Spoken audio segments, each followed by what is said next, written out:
Assalamualaikum warahmatullahi wabarakatuh. Apa kabar anak-anak? Semoga kita dalam keadaan sehat ya. Nah, untuk menjadi sehat, kita perlu menjaga lingkungan sekitar kita. Dengan cara apa? Yaitu dengan cara tidak membuang sampah sembarangan. Apa sih sampah itu? Sampah adalah material sisa yang sudah tidak digunakan lagi. Macam-macam sampah ada dua. Yang pertama, sampah organik dan sampah anorganik. Sampah organik merupakan sampah basah, yang artinya sampah mudah membusuk. Dan sampah organik merupakan sampah yang berasal dari sisa-sisa makhluk hidup, seperti contoh kulit buah, daun kering, dan juga kertas. Mengapa kertas bisa termasuk sampah organik? Karena kertas terbuat dari kayu. Yang kedua yaitu sampah anorganik. Sampah anorganik merupakan sampah kering, yang artinya sampah ini tidak mudah membusuk.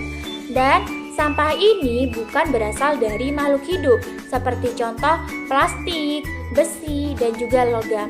Nah, bagaimana sih caranya kita mengurangi sampah anorganik? Yaitu dengan cara 3R.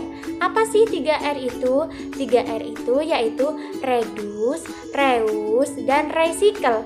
Nah, reduce artinya mengurangi, reuse artinya menggunakan kembali, dan recycle adalah mendaur ulang.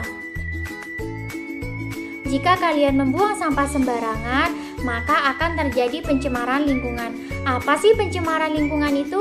Pencemaran lingkungan merupakan masuknya komponen lain ke dalam lingkungan yang bisa merusak atau merubah komponen data tanah lingkungan.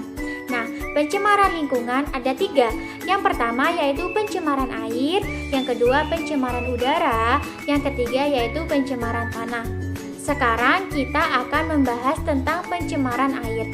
Apa sih pencemaran air itu? Pencemaran air adalah merubahnya keadaan air yang semula bersih akan menjadi kotor karena sudah tercemari oleh zat.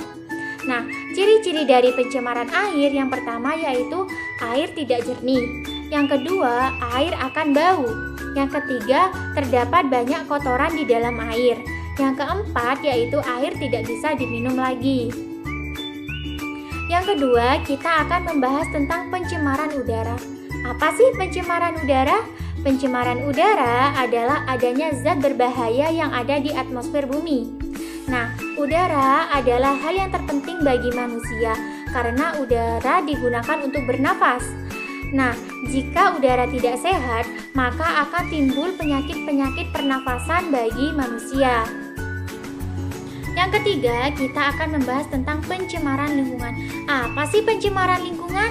Pencemaran lingkungan merupakan masuknya zat yang berbahaya ke dalam dan di permukaan tanah, seperti tempat pembuangan akhir. Di sana terdapat banyak sekali sampah organik dan anorganik yang bisa menyebabkan tanah tersebut tidak subur lagi. Nah, pencemaran lingkungan dalam bentuk apapun akan mengganggu kesehatan makhluk hidup, bukan hanya manusia, tetapi hewan dan juga tumbuhan. Nah, kita sebagai warga negara yang baik, alangkah baiknya jika kita menyenangi lingkungan dengan cara yang bersih, sehat, dan asri. Karena jika lingkungan kita sehat, bersih, dan asri, akan terhindar dari penyakit. Mungkin itu saja yang kita bisa bahas di hari ini. Kurang lebihnya Ibu mohon maaf. Wassalamualaikum warahmatullahi wabarakatuh.